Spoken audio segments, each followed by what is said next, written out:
until 8:15 p.m. At 4:05 p.m., Doppler radar indicated thunderstorms producing heavy rain with reports of flooding in Royal Oak. Between 1 and 3 inches of rain have fallen.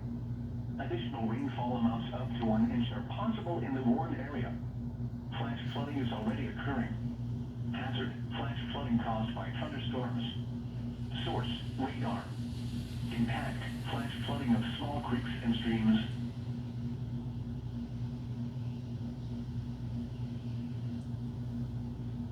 Urban areas, highways, streets, and underpass.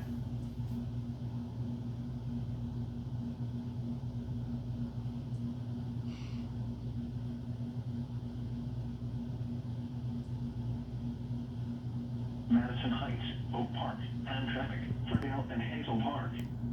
Turn around, don't drown when encountering flooded roads.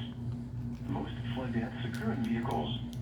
Repeating, a flash flood warning has been issued until 8:15 p.m. for the following counties: in Michigan, Macomb, Oakland, and Wayne.